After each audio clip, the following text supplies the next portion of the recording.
नमस्कार दोस्तों, Hindi film industry के लिहाज से एक अच्छी और एक बुरी खबर। याद कीजिए, आज से ठीक एक महीने पहले शाहरुख खान की फिल्म पठान रिलीज हुई थी। क्या आप जानते हैं कि फिल्म ने 1000 करोड़ के आंकड़े को पार कर दिया। उनका विकिपीडिया पेज कह रहा है कि फिल्म ने कमा लिए हैं 1006 करोड़ रुपए, 92 लाख रुपए। मगर दूसरी तरफ शाहरुख खान के मुकाबले में अक्षय कुमार की सेल्फी रिलीज होती है, जो एक मलयालम फिल्म ड्राइविंग लाइसेंस की कॉपी थी। दोस्तों, फिल्म को एडवांस बुकिंग भी नहीं मिली है, यानी कि फिल्म देखने लोग सिनेमा हॉल में भी नहीं जा रहे हैं और रिलीज होते ही फिल्म बैठ गई है, डब्बा हो गई है, उसका बंटाधार हो गया है।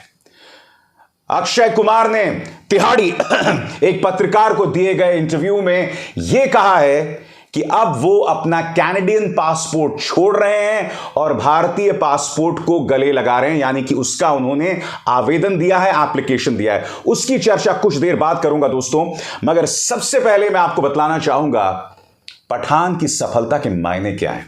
सबसे पहले दोस्तों, film trade analyst Taran Adarsh के इस ट्वीट में साफ तौर पर लिखा हुआ है कि अब पठान की निगाह भारतीय सिनेमा इतिहास की सबसे ज्यादा कामयाब फिल्म बाहुबली 2 पर है।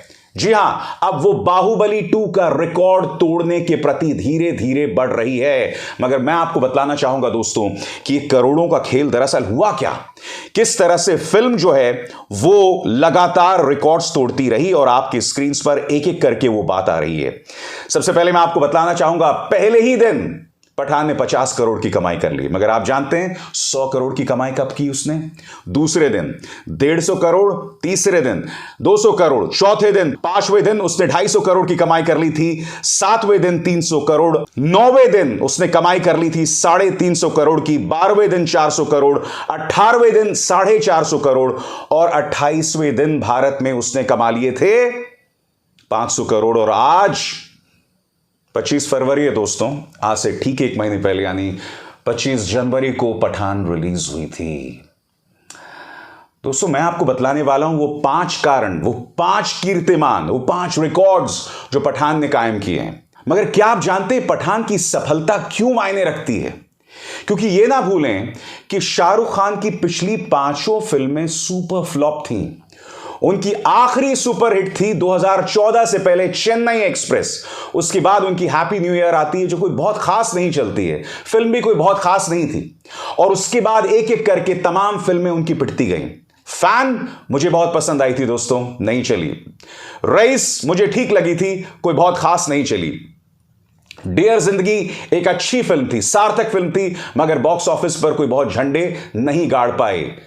When Harry met Sejal, Imtiaz Ali और अनुष्का शर्मा के साथ शाहरुख खान थे, फिल्म को सुपरहिट होना चाहिए था, super flop, zero super flop. और जीरो उस डायरेक्टर की फिल्म थी जिसने तनु वेड्स मनु 1 और 2 बनाई थी। यानी कि शाहरुख खान की पिछली तमाम फिल्में फ्लॉप हुई थी। बावजूद इसके, उनका रिकॉर्ड खराब होने के बावजूद इसके, लोग पठान देखने गए। नफरती गैंग को एक करारा तमाचा दिया दोस्तों। वो नफरती गैंग जो पठान को फ्लॉप कराना चाहता, जो धमका रहा था, नफरती गैंग को छोड़ दीजिए। जो तमाम भारतीय जनता पार्टी के नेता हों, चाहे वो नरोत्तम मिश्रा हों, चाहे मध्य प्रदेश के विधानसभा के स्पीकर हों, चाहे वो सांसद हैं प्रज्ञा, तमाम लोग धमका रहे थे शाहरुख खान की पठान को। ये उम्मीद कर रहे थे कि फिल्म फ्लॉप हो जाएगी। दीपिका पादुकोण को गाली दे रहे थे, मगर कुछ काम नहीं आया। मैं आपको बतलाना चाहता हूं दोस्तों वो 5 कीर्तिमान जो पठान ने कायम किए, और कुछ देर बाद मैं अक्षय कुमार की भी बात करने वाला हूं दोस्तों। एनडीटीवी के मुताबिक शाहरुख खान, दीपिका पादुकोण और जॉन अब्राहम की फिल्म पठान ने अपने पहले दिन 55 करोड़ की ओपनिंग का इतिहास बना दिया। ये इन तीनों कलाकारों की करियर की अब तक की सबसे बड़ी ओपनिंग थी। Record number 1। Record number 2, film Pathaan ने अपने दूसरे दिन 100 करोड़ से ज्यादा की कमाई कर ली थी। इसके साथ ही यह आंकड़ा सबसे तेजी से हासिल करने वाली हिंदी फिल्म, यानी कि 100 करोड़ का आंकड़ा इससे तेजी से किसी फिल्म ने हासिल नहीं किया, वो भी सिर्फ दूसरे दिन। तीसरी बात, फिल्म पठान लगातार 2 दिन 50 करोड़ से ज्यादा की कमाई करने वाली पहली हिंदी फिल्म बन गई। चौथी बात, घरेलू कारोबार में पठान ने अपने चौथे हफ्ते में Dangal, KGF chapter 2, the Kashmir files, Baahubali 2, the conclusion जैसी ब्लॉकबस्टर फिल्मों को रिकॉर्ड तोड़ पीछे छोड़ दिया। और इंटरनेशनली क्या रिकॉर्ड्स पठान ने कायम किए, क्योंकि दोस्तों पठान की जो सफलता है ना, वो अंतर्राष्ट्रीय तौर पर सही मायने में आ रही है। इंटरनेशनली जो अंग्रेजी के अखबार हैं वो कह रहे हैं कि यह है भारत का जेम्स बॉन्ड। इंटरनेशनली क्या सफलता मिली है, और वो है मेरा पांचवा बिंदु। फिल्म पठान नॉर्थ अमेरिका, रूस, सऊदी अरब, Australia, Germany, Sweden, Ireland, Malaysia, UK, UAE और नेपाल के बॉक्स ऑफिस पर सबसे ज्यादा बम्पर कमाई वाली फिल्म बन चुकी है। मगर दूसरी तरफ अक्षय कुमार के लिए अच्छी खबर नहीं है दोस्तों। उनकी फिल्म सेल्फी रिलीज होती है, फिल्म में उनके साथ इमरान हाशमी होते हैं, फिल्म को ओपनिंग भी नहीं मिलती है। यानी कि जनता जो है वो अक्षय कुमार को देखने के लिए सिनेमा हॉल भी नहीं पहुंच रही है। तरण आदर्श बता रहे हैं कि इतनी खराब एडवांस बुकिंग हुई है, और यह अपने आप में फिल्म इंडस्ट्री के लिए बहुत चिंताजनक खबर है, क्योंकि हम ये उम्मीद कर रहे थे कि पठान की सफलता के बाद लोग सिनेमा घर पहुंचेंगे, मगर ऐसा हो ही नहीं रहा है। लोग सिनेमा घर नहीं पहुंच रहे हैं, क्योंकि मैं आपको बतलाना चाहूंगा कि अक्षय कुमार की फिल्म सेल्फी से पहले कार्तिक आर्यन, जिन्हें भविष्य का सुपरस्टार बताया जा रहा था, उनकी शहजादा रिलीज हुई थी। वो भी सुपर फ्लॉप बनी है, वो भी नहीं चली है। यानी कि पठान की सफलता के बावजूद जनता सिनेमा घरों में नहीं पहुंच रही है, जिसका अर्थ क्या हुआ? इसका अर्थ यह हुआ कि अगर फिल्म अच्छी होगी तब चलेगी। मगर अक्षय कुमार के लिए दोस्तों ये बहुत चिंताजनक बात है, और मैं आपको बतलाता हूं कि जैसा कि एनडीटीवी का ये आर्टिकल कह रहा है, अब तक Akshay Kumar film Bell Bottom, Laxmi, अंतगिरे, बच्चन पांडे, पृथ्वीराज, रक्षाबंधन, कठपुतली और राम सेतु में नजर आ चुके हैं, जो बॉक्स ऑफिस और ओटीटी पर कुछ खास कमाल नहीं दिखा सकी। यही नहीं दोस्तों, न सिर्फ अक्षय कुमार की फिल्में नहीं चल रही हैं, बल्कि उनकी कई फिल्में ओटीटी प्लेटफॉर्म्स पर रिलीज हो रही हैं। और मैं आपको बतला दूं दोस्तों, जब फिल्में ओटीटी प्लेटफॉर्म्स पर रिलीज होती हैं तब होता है जब फिल्में अच्छी नहीं होती, क्योंकि सिनेमा घरों में कोई रिलीज नहीं करना चाहता, इसलिए ओटीटी यानी कि नेटफ्लिक्स, अमेज़न पर यह फिल्म बेच दी जाती है। अक्षय कुमार की कोई फिल्म नहीं चल रही है, जो अपने आप में बहुत चिंताजनक बात है।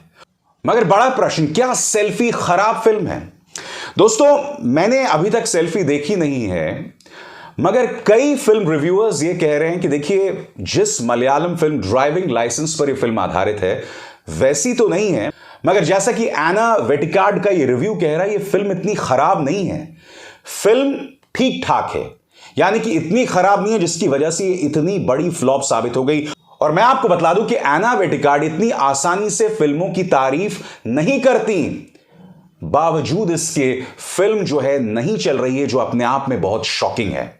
देखिए, मेरा यह कहना है कि जब कोई फिल्म रिलीज होती है तो उसका नाता सिर्फ उसके एक्टर से नहीं होता है, उस फिल्म से एक पूरा क्रू जुड़ा होता है, जिसमें स्पॉट बॉय से लेके क्लैप बॉय से लेकर कैमरामैन से लेकर मेकअप मैन से लेके तमाम लोग होते हैं। जब एक फिल्म फ्लॉप होती है तो भविष्य के लिए फिल्में बनना बंद हो जाती हैं, जिसका नुकसान इन छोटे छोटे लोगों को होता है।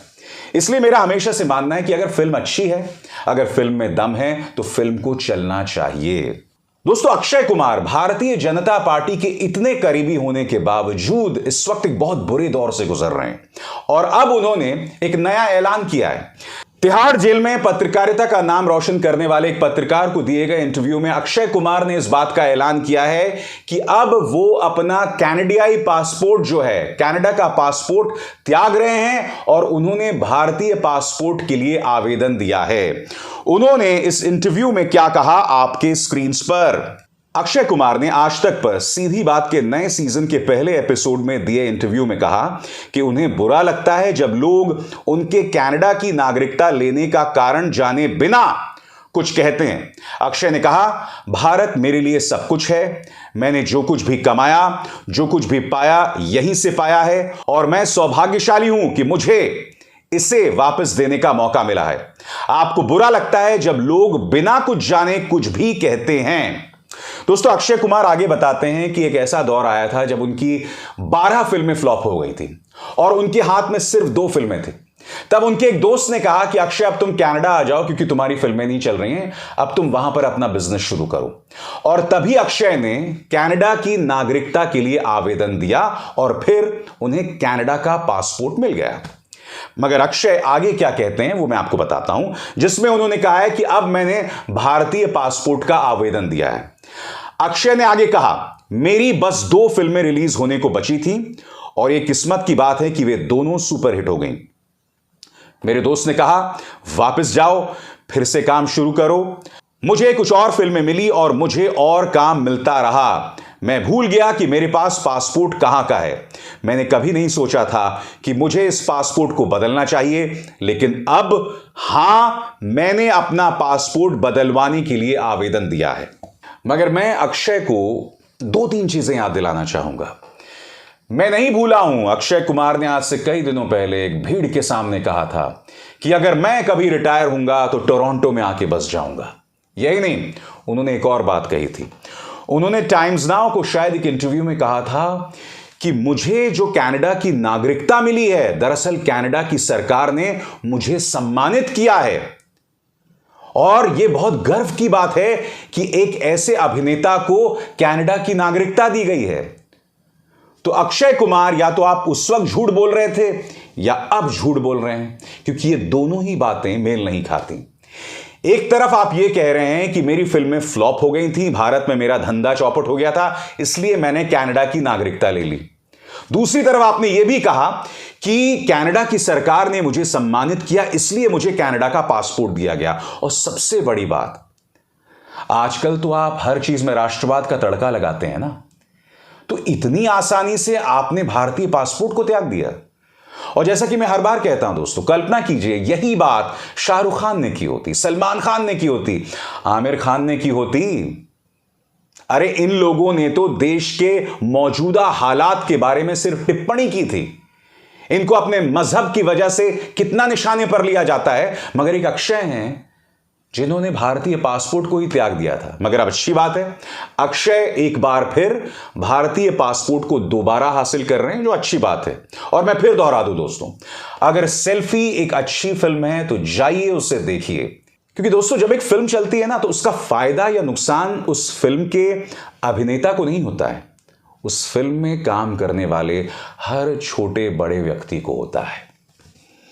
मैं जानता हूं आप में से कई लोग कह रहे होंगे कि शर्मा जी ये क्या फिल्मों की बातें कर रहे हैं, मगर आप जानते हैं साहब, मेरा फिल्मों में शौक है और फिल्में मैं बचपन से देखता रहा हूं, फिल्में मेरी जुनून रही हैं, इसलिए फिल्मों से जुड़ी खबरें भी मैं आपके सामने करता रहा हूं। और मैं तो ये भी सोच रहा हूं, और इस पर मैं आपकी राय चाहूंगा, मैं ये सोच रहा हूं कि एक नया यूट्यूब चैनल शुरू करूं जिस पर मेरा फोकस राजनीति ना हो, उस पर मैं बात करूं फिल्मों की, खाने की और संगीत की। मेरे जिंदगी के 3 पैशंस, 3 जुनून, फिल्म्स, फूड एंड म्यूजिक। बताइएगा आपकी क्या राय है, मगर हां, राजनीति पर मैं अपनी बेबाक राय देता रहूंगा। अभिसार शर्मा को दीजिए इजाजत, नमस्कार। स्वतंत्र और आजाद पत्रकारिता का समर्थन कीजिए, सच में मेरा साथी बनिए। बहुत आसान है दोस्तों, इस ज्वाइन बटन को दबाइए और आपके सामने आएंगे ये 3 विकल्प, इनमें से एक चुनिए और सच के इस सफर में मेरा साथी बनिए।